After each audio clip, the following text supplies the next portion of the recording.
मगर बेहतर मगर बेहतर अंदाज में कोई कमाल नहीं दिखा सकते। काफिया निभाते निभाते गजल मुतासिर हुआ है। इन्हें इस गजल को वक्त देना चाहिए था। मुझे इस गजल ने कुछ ज्यादा अपील नहीं किया। शासन ने क्या तकीर में हिस्सा लेते हुए कहा, मकसूद दूसरे अंदाज में जिंदगी इशारा किया है। मुताही को ले लीजिए, नजर की तितली का सोचना गैर फिक्री है, जबिल्लत कभी सोचती नहीं है, वो आज खुद जा पाती है। रियाज कादरी ने कहा, यह काफिया पर खड़ी गजल है जिसके से इसकी मजीद मुश्किल बना रही है।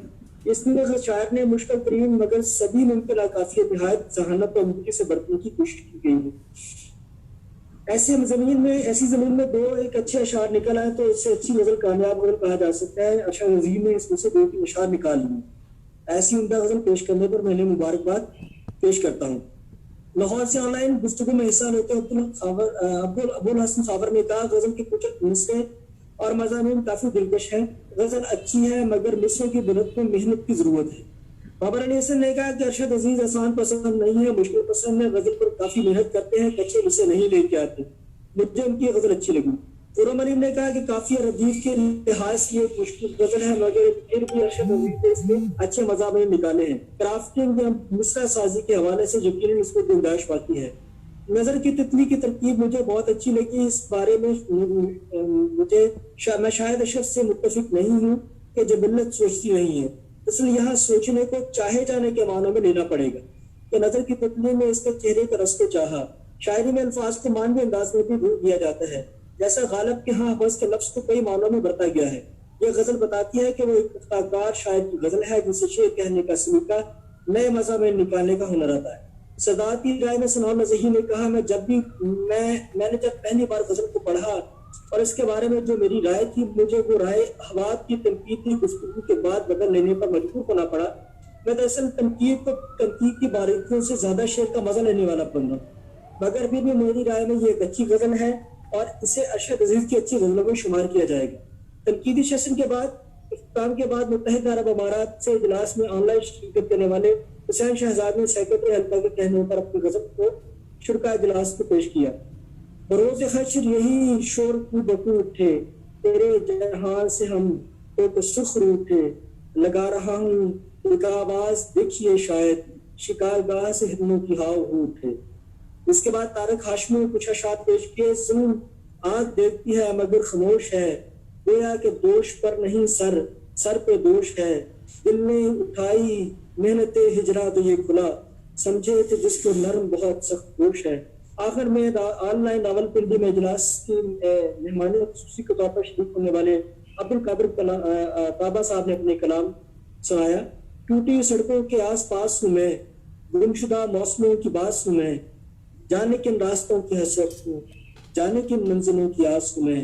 पूछिए जायका मुसाफिर से, सादा पानी का एक गिलास हूँ मैं, आए तन्हा न छोड़कर जाना, ए उदासी बहुत उदास हूँ मैं। इसके बाद सेक्रेटरी हल्का ने इजलास के इख्तिताम का ऐलान। बहुत शुक्रिया जी। ख़वातीन और हज़रात, आपने बाबर अली असद साहब से अलकार बाब ज़ौक़ फैसलाबाद के गुज़श्ता इजलास की कार्रवाई समाअत की। इस कार्रवाई के बारे में आपको कोई एतराज़ हो, कुछ कहना चाहते हो तो आपको दावत दी जाती है। अगर किसी को कोई एतराज़ नहीं तो कार्रवाई बाकायदा हम उसका काम करेंगे। जी तस्दीक कर दी जाए।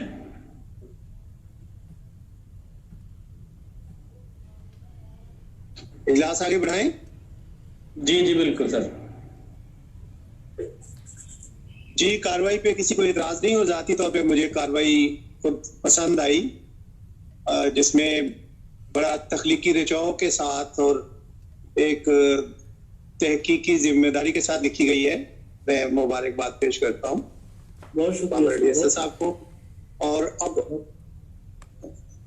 मैं यहाँ आगाज में ये कहना जरूरी समझता हूँ कि मेरे लिए ये एजाज है कि हल्का बाब ज़ौक़ फैसलाबाद की ऑनलाइन सदारत का जो फरीजा मुझे सौंपा गया, तो मैं इसे अपने लिए एजाज समझता हूँ। फैसलाबाद के तख्लीकी ज़हनों से मैं मोहब्बत करता हूँ और आज बहुत से लोगों से मुलाकात हो रही है ये भी मेरे लिए एक बहुत यादगार मौका है और अल्लाह करे कि हम सब इस वबा से खैरियत से बच निकले और हम फिजिकली भी हम सब इकट्ठे हों और आपकी जो मौजूदगी है मैं उससे भी लुत्फानंदोज हूँ, ये मेरी आरज़ू है। तो आज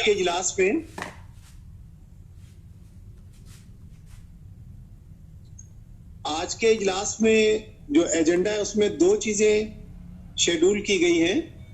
तो पहली जो आइटम है वो गजल है हुसैन शहजाद साहब की और एक नज्म है मसूद रहमान साहब की।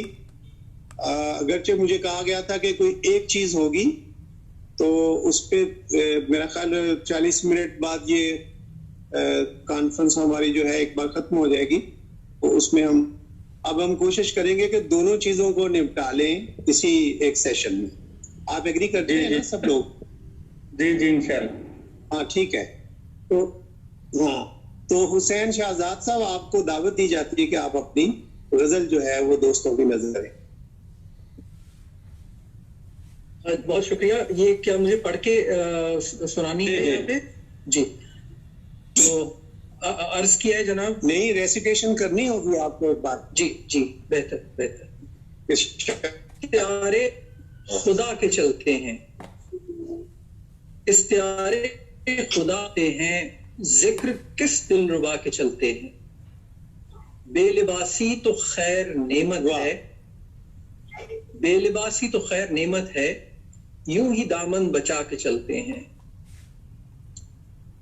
दिल के पुर्जे बहुत पुराने हैं, दिल के पुर्जे बहुत पुराने हैं, जोर की चोट खा के चलते हैं, जोर की चोट खा के चलते हैं, जोर की चोट खा के चलते हैं। तुम के वहशत नहीं संभाल सके, तुम के वहशत नहीं संभाल सके, तुम के वहशत नहीं संभाल सके, हम के सहरा उठा के चलते हैं। और ऊंची उठाओ दीवारें, हम के सहरा उठा के चलते, और ऊंची उठाओ दीवारें, सांस अब तक हवा के चलते हैं। कोई ठोकर नहीं लगी शहजाद, कोई ठोकर नहीं लगी शहजाद, बस यूं ही लड़खड़ा के चलते हैं।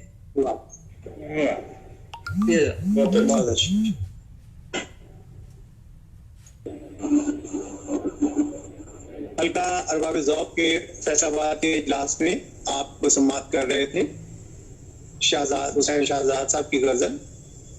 जैसा कि आपने देखा कि गजल आप सबके सामने, क्या इसकी कोई कॉपी भी सबके सामने है? जी सबके सामने स्क्रीन पे प्लेस हुई है सबके सामने। हाँ नजर आ रही है और सबको नजर आ रही है। ओके। ख़वातीन हज़रात, आपने ये गजल समाअत की। हमारे यहाँ शायरी जो है या लिटरेचर जो है हमारा, एक अरसे तक तो गजल को ही सब कुछ समझा गया और बाकी असनाफ जो है वो गजल के मुकाबले में कहीं बहुत पीछे रही है। जब हम शायरी का तज़किरा करते हैं तो शायरी में भी गजल ही शायरी के माथे का झूमर है। कुली कुतुब शाह से या उससे भी आगे वहां से आगाज करने वाली गजल जो है आज 21वीं सदी की दूसरी दिहाई के इख्तितामिये पे हम ये गजल जो है समाअत कर रहे हैं। गजल ने क्या करवटें ली, कितने पड़ाव पे ठहरी, किन किन चश्मों का पानी पिया गजल ने, और उसके अंदरून में क्या क्या तब्दीलियां आई, ये सारी आप गजल को हजरात के पेश नजर है। मौजूदा गजल कैसी है इसकी एवेल्यूएशन करेंगे आप और इसको प्लेस भी करेंगे कि कहाँ रखा जाए इस गजल को। गजल लिखने वाला किस हद तक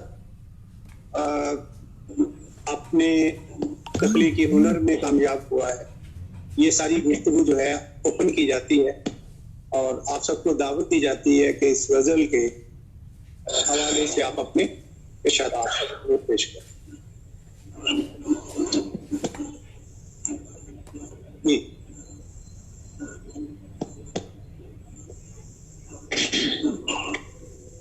ठीक है। अगर अगर लोग अभी सोच रहे हैं तो आप चाहें तो मैं थोड़ी सी गुफ्तगू और करने को तैयार हूँ। अगर कोई फौरी तौर पे बात करना चाहता है तो उसको जी जी जी जी मैं शुरू कर इजाजत। हाँ। जी बासित आजर कोई और अर्ज करना चाहे? जी बासित आजर मैं जी आप आगाज करते हूँ। जी साहब करेंगे जी इरशाद। बासित आजर सामने है और इसका मतलब इसको इसके अंदर मुझे नए खास तौर पे ऐसा लगता है जैसे हम नज्म में कहते हैं ऑब्जेक्टिव को रिलेटिव। तो नज्म में अगर हम फर्ज करें उस शेर के ऊपर इसको लगाने की कोशिश करें कि जिसको हम एक रब्त कहते हैं दो तसव्वुरात का स्टेटमेंट में, तो मुझे एक अच्छी गजल के अंदर जबकि उसकी बुनियाद उसकी क्राफ्ट थोड़ी सी अच्छी लग रही है, इसके बावजूद जो कोरिलेशन है दो तसव्वुरात के अंदर जी जी जिनके ऊपर दोनों मिसलों की असास है वो मुझे कुछ कमजोर महसूस हो रहे हैं। उसकी मिसाल देखें, पहला जो शेर है मतलब वो मुझे इससे थोड़ा सा मुबर्रा दिखाई देता है और अच्छा शेर लगता है कि इख्तियार खुदा के चलते हैं जिक्र किस दिल रुबा के चलते हैं। तो यहाँ पे जिक्र जिस तरह जमा में इस्तेमाल हुआ है बतौर, तो इसके बारे में बेशक थोड़ा सा जबानदान जो इंसान हैं लोग लिसानियात के हवाले से इसको देख सकते हैं। दूसरा शेर देखें, पहली बात से तो खैर नेमत है, एक हतमी है कि बात सुना एक नेमत से कम नहीं है। अब ऐसा इंसान इसको ले सकते हैं मजमून का, बस यूं दामन बचा के चलते हैं, ऐसा लगता है कि जो दामन बचा के चल रहा है उसमें कोई कमी या खामी है। तो आई थिंक जिस तरह शेर बयान हो रहा है उसमें एक मजमून का अगर हम लें तो अगर इसको वाकई हतमी तौर पे लें तो न्यूडिज्म की तरफ जाता महसूस होता है। अगर तो आइडियोलॉजी न्यूडिज्म है देन तो शेर बहुत अच्छा है उस हवाले से। अगर न्यूडिज्म नहीं है तो मेरे ख्याल में ये शेर थोड़ा सा कमजोर हो जाता है। तीसरा शेर देखें जो मैं अभी बात की कोरिलेशन की, दिल के पुर्जे बहुत पुराने हैं जोर की चोट खा के चलते हैं। पुराना पुर्जा जोर की चोट लगने से हो सकता है चलने के बजाय टूट जाए, उसमें 100 दूसरे मसाइल होते हैं। मुझे इसके दरमियान इसके इस्तेमाल में थोड़ी सी कंसेप्चुअल प्रॉब्लम महसूस हुई। इसका फोर्थ शेर है, चौथा शेर है, तुम के वहशत नहीं संभाल सके हम के सहरा उठा के चलते हैं। अच्छा शेर है, उन लोग उस अगर उन मानों में लें कि सहरा वहशत से ज्यादा अहमियत रखता है अपने उस हवाले से, और जिनके लिए वहशत भारी है उनके लिए ये शेर वो थोड़ा सा कमजोर महसूस होगा। अगर माने में अगर वहशत ऊपर आ जाए सहरा से, अगर दूसरे इसके हवाले से मैं एक चीज और ऐड कर दूं कि सहरा भी अपनी वहशत के बगैर उन मानों में नहीं रखा जा सकता। जी आवाज आ रही?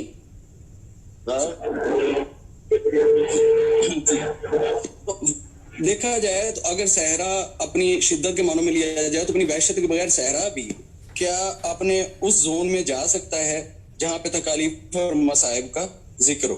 तो आई थिंक चलते हैं तो शायद ये कहना जाए सांस लेने में भी मौजूद है। फिर यहाँ पे एक कॉन्सेप्ट आ रहा है तरतीब आके स्टेटमेंट में, सांस जो है ना हवा के सांस चलते हैं, हवा बजाते खुद सांस ले रही है, तो हवा बजाते खुद सांस है और सांस ले रही है दीवार उठाने से जहां तक पहुंच रही है उसका रब्त कहाँ पे मौजूद है।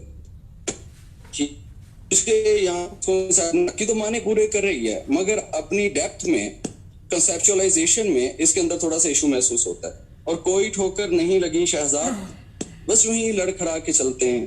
तो आई थिंक बस यूं ही के बजाय कुछ और आता तो कुछ और वजाहत हो जाती। बस यूं ही कुछ आदतन कुछ मायूब सा लगता है और यूं लगता है जैसे शेर को अपने तो मेरे ख्याल में एक बहुत अच्छी गजल है जिसमें थोड़ी डेप्थ का ख्याल रखा जाए, कंसेप्चुअल डेप्थ का, और उसके कंस्ट्रक्ट करने में थोड़ी सी फिक्र कर ली जाए तो यही मज़ामीन बहुत अच्छे तरीके से, बहुत अच्छे तरीके से बयान हो सकते हैं। तो ये मेरे ख्याल में अच्छी गजल है। तो और मैंने इसमें कोई दूसरे नकाइस पे बात नहीं की, मीन्स के बाकी सब कुछ ठीक है, और जो छोटे छोटे स्टेटमेंट्स के कंसेप्चुअलाइजेशन के इश्यूज थे वो उन पे सिर्फ बात की है। तो एक दाद पेश करने पे और बहुत हौसला अफजा बात है कि अच्छा कलाम सुनने को मिला। मैं अपनी बात मुकम्मल करता हूँ। शुक्रिया भाई। Thank you very much. आपने तकरीबन गजल के हर शेर के बारे में कोई ना कोई सवाल उठाया है, और काफी गजल की मुरम्मत करने के बाद आपने कहा बहुत अच्छी गजल है। दूसरे दोस्तों से भी दरख्वास्त है कि वो भी अपने ख्यालात का इजहार करें, खास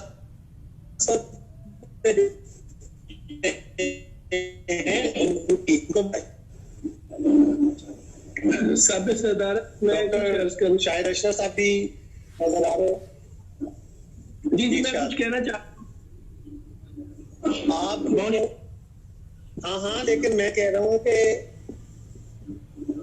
आप अपना डॉक्टर साहब ये भी जरा देखें कि ये जो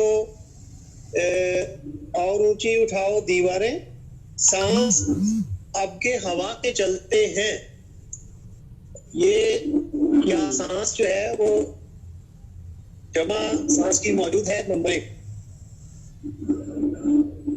और सांस के बारे में ये तो गुफ्तगू है कि कोई इसे मोहम्मद बांध लेता है, लेकिन क्या सांस की जमा भी मौजूद है, इसकी जरा फरमाइए।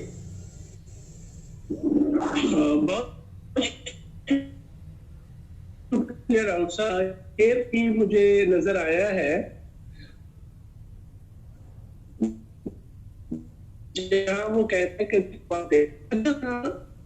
बहुत से अल्फाज या इसमें ऐसे हैं जिसको वाहद को जमा की सूरत देते हैं। जी कुछ कलम मेरे पास हैं या चंद कलम मैं खरीद लाया हूँ। तो वाहद और जमा के लिए, वाहद का जो इसम है उसको जमा के लिए भी इस्तेमाल करते हैं। तो अगर कोई ये कहे कि मेरे पास चंद सांस बाकी हैं तो ये ठीक और दुरुस्त है, क्योंकि हम वाहद का सीगा जो है वो जमा के लिए इस्तेमाल करते हैं और ये मुस्तमर रहा है। दूसरी बात ये कि जो बासित साहब ने बातें की हैं वो बहुत हद तक वैलिड है, और उसमें जिन जिन निकात की निशानदेही की गई है वो काबिल तवज्जो है। ये जो शेर है ना के वाशत नहीं संभाल सके हम के सहरा उठा के चलते हैं, असल में ये जुबान का शेर है, और इसमें सहरा को कोई फिजिकली सूरत में तो नहीं उठाया जा सकता। असल में वो सहरा की, एक आदमी सहरा में पहुंचता है तो सिर्फ अपनी वाशत लेके जाता है, तो हर शख्स जो सहरा पहुंचता है वो अपनी वाशत लेके जाता है।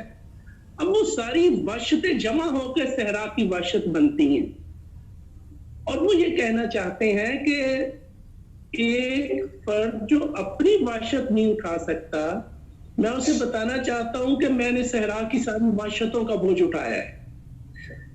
मैं इस शेर को इस तनाजुर में देखता हूं तो इसके मानी मुझ पे खुलते हैं।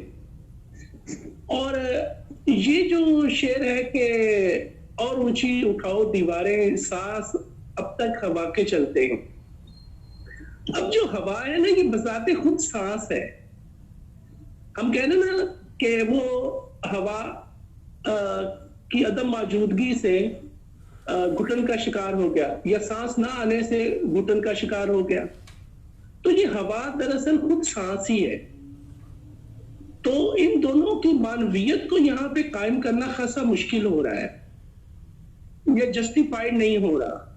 तो मुझे यूं लगता है कि जैसे इस शेर में कहीं कोई थोड़ा सा इबाम रह गया है, ये पूरी तरह खुल नहीं पाया है। इसके बजाय ये आखिरी शेर है ना, कोई ठोकर नहीं लगी शाहजाद, बस यूं ही लड़खड़ा के चलते हैं, इसमें मानवीयत मुकम्मल है। ये अलग बात के लड़खड़ाने के इस अमल को एक शोखी से, एक खूबसूरती से, या फिर एक दिल रुबाई से उसने ताबीर किया है, या इस लड़खड़ाहट से उसने हुस्न पैदा करने की कोशिश की है। तो ये गजल जो है मजमूई तौर पर अगर इसमें से कोई एक अच्छा शेर निकल आए, जैसे कि मुझे दिखाई दे रहा है, तुम के वाशत नहीं संभाल सके, हम के सहरा उठा के चलते हैं, तो अच्छी है। बाकी ये जो शेर है ना, बेलिबासी तो खैर नेमत है, यूं ही दामन बचा के चलते हैं, ये शेर मुझ पे नहीं खुल पाया है अभी तक। मैंने इसके पहलू बदल बदल के इसको देखने की कोशिश की है, लेकिन ये शेर बेलिबासी तो खैर नेमत है, यूं ही दामन बचा के चलते हैं। अब ये बेलिबासी का नेमत होना, ये मुझे कुछ समझ में नहीं आ रहा, और इसकी वो मानवीयत जो शायर के नजदीक है वो हम तक नहीं पहुंची है। तो अब तक मैं इस गजल के बारे में जो राय कायम कर चुका हूं वो यही है जो आपके सामने रखी है। बहुत शुक्रिया सर। शुक्रिया डॉक्टर साहेब। ये जो शेर है, बेलिबासी तो एक नेमत है, ये मेरा ख्याल है काफी सूफियाना सी बात है कोई, क्योंकि ये इश्क की इंतहा जिसे वहशत कहा गया, उसमें भी हम देखते हैं कि सबसे ज्यादा जोर जो है वो अपने लिबास पे ही चलता है आशिक का, और लिबास जो है तार तार कर दिया जाता है। और वैसे भी जो सत्र है या लिबास है, ये एक अजाफी मसला है, नेचर को इससे क्या दिलचस्पी है। तीसरी बात यह है कि बहुत से मुआशरों में बेलिबासी को तकद्दुस हासिल है, जैसा कि अरबों में भी रहा है जी। और अरबों में आपको मालूम है कि बेलिबास होके सबसे शानदार इबादत जो हज है वो की जाती रही है। हाँ, ऐसे इसलिए यदि दीवाना भी लिबास नहीं चाहता, सूफिया भी लिबास नहीं चाहते। आपने देखा होगा कि ज्यादा से ज्यादा लंगोट पे आ जाते हैं, और नेचर भी लिबास से नेचर को कोई दिलचस्पी नहीं। ये तो मौलवियों और कपड़े के ताजरों का मसला है। ये जो फहाशी, और एक दोस्त है किसी ने नूर, ये जो फैसलाबाद के लोग, मेरा ख्याल मेरी इस बात को ज्यादा समझेंगे कि अभी एक बंदे ने, एक दोस्त ने कहा न्यूड का लफ्ज यूज किया, तो बिन नेचर ने जो हमें दिया वो तो न्यूड है। ये तो कपड़े के ताजरों ने मौलवियों को या मुल्लास को साथ मिला के शोर मचाया कि नंगे लोग ना रहे और नंगे रहना गुनाह है, तो इससे उनका कपड़ा बिका। पहला इंसान भी बगैर इसलिए बेलिबासी नेमत है। मुझे तो बहुत अच्छा लगा। मैं शेर की हद तक मौलवियों के साथ हूँ। ये फैसला बात है, मकबूल हो सकता है शेर। कपड़े के ताजरों, मैं थोड़ा सॉरी, कपड़े के ताजरों को बुरा लगे। जी। अगर मुझे इस बात का इल्म हो सके कि मेरा माइक एडमिन ने ओपन कर रखा है या नहीं, तो मैं भी कुछ शेर पे जी तो खैर नेमत है। जी माइक आपका यूं ही ऑन है और आप बात करें। जी देखिए, ये जो लिबास है ये एक दुनियावी ज़ाबिता है जो कि हमारे इर्तिका के साथ हमारे साथ मुंसलिक हुआ है। और अगर हम लिबास को शायद ने अगर इस्तिआरतन इस्तेमाल किया है दुनिया के जो ज़ाब्ते हैं उस ज़मन में, तो मेरा ख्याल है कि शायर यहाँ पे दुनिया के ज़ाब्तों से किनारा कशी इख्तियार करने की तरफ इशारा कर रहा है। वो कहता है कि मैंने दुनिया के ज़ाब्तों से और रिवाजों से इसलिए किनारा कशी इख्तियार की है कि ये दामन बचा के चलना ही बेहतर है। लिबास होगा तो उलझाओ होगा।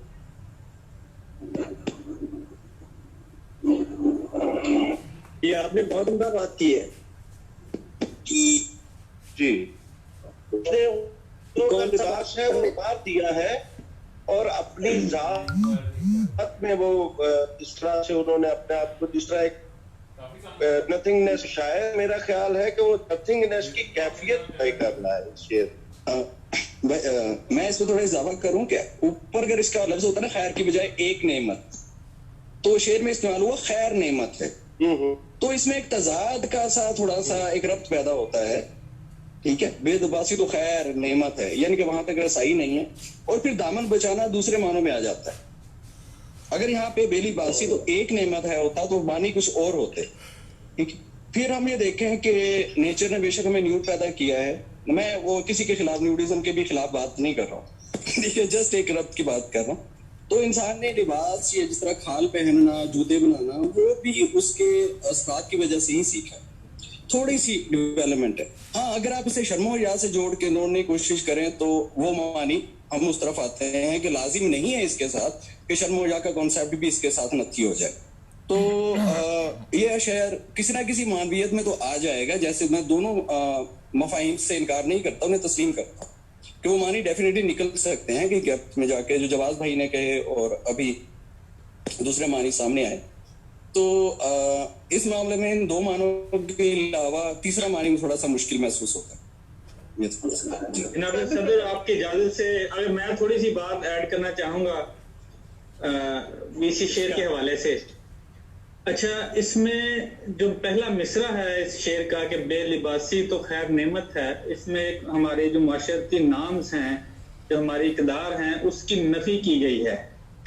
अब होना तो ये चाहिए था कि आपने ये एक बात की है तो उसका एक मुकम्मल जवाब दूसरे मिसरे में आना चाहिए था। अब जिस तरह से इस शेर को ट्विस्ट करके एक अभाम की कैफियत पैदा की गई है, वो अपनी जगह पे ठीक है, लेकिन मेरा ख्याल है कि यहाँ पे कोई ठोस दलील आनी चाहिए थी, कोई बहुत बड़ा जवाब इसके साथ अटैच होना चाहिए था। जब भी हम कोई अपनी माशरती, कोई मजहबी इक़दार या अपनी नॉर्म्स के खिलाफ जाते हैं, कोई बात करते हैं, तो उसकी एक दलील होनी चाहिए। तो मैं समझता हूँ कि यहाँ इसको दूसरे मिसरे में ये बात किसी और तरफ निकल गई है। ये एक बात मैं करना चाहता था शेर के बारे में। इसमें ये बात अच्छा भाई आपकी बिल्कुल एक कहना चाहता हूँ सिर्फ इसमें शेर की खराब पे बात हो सकती है, पे बात हो सकती है जी। और वो ये कि यहाँ बेलिबासी ना इस्तारा बनी है, ना अलामत बनी है, ना ही उसने कोई मेटाफर की हैसियत हासिल की है, वो महज बेलिबासी रह गई है। इस वजह से हमें दिक्कत पेश आ रही है, वरना ये किसी इस्ताराती सतह पे, तलमीहाती सतह पे, अलामती सतह पे डिस्कस होती तो इसमें से मानवियत अक्स हो सकती थी। अब ये बेलिबासी महज बेलिबासी रह गई और उस वजह से हमें इसके मफहूम तक पहुंचने में दिक्कत हो रही है। Thank you, thank you. ये बात सही है डॉक्टर साहब की। मेरा ख्याल है क्योंकि बेलिबासी पे मैं सब इद्दिल हैदरी साहब का एक शेर फाहिम वाजिक। मैं कह रहा हूँ कि ये मैं सिर्फ 3 लोगों को अपनी स्क्रीन पे देख सकता हूँ, बाकी ये है कि जो भी आदमी गुफ्तगू में हिस्सा ले, कम अज कम चलो अपना नाम बता दे, ताकि अगर तस्वीर नहीं भी आ रही होगी तो हमें मालूम हो कि हम किसकी गुफ्तगू से जहाज उठा रहे हैं। नहीं साहब, इजाजत, खालिद न्याजी हूँ, आवाज आ रही है मेरी? मैं ख्याल भी हूँ डॉक्टर साहब, मैं खालिद न्याजी, आवाज आ रही है? जी खालिद न्याजी साहब, आपकी आवाज आ रही है। जी जी जी जी। ये लिंक अभी बंद हो जाएगा तो आप लोग दोबारा उसी लिंक पे ज्वाइन कर सकते हैं। ये थोड़ी देर में लिंक बंद हो जाएगा। ओके, ठीक है। जी न्याजी साहब इरशाद। जी, मैं यही कह रहा था कि डॉक्टर साहब ने अभी जो बात की है ना, डॉक्टर शाहिद अशरफ ने, कि बेलिबासी तो खैर नेमत है, यूं ही दामन बचा के चलते हैं। अच्छा, ये इस बात से मैं इनके इत्तफाक करता हूँ कि बेलिबासी जो है ना, न तशबीहाती सतह पे आई है, ना अलामती सतह पे आई है, और ना ही इससे जो है ना कोई वसी किस्म का एक इस्तियारा बन सका है। बहरहाल बेलिबासी तो जहन में कोई इसकी तशरीह हो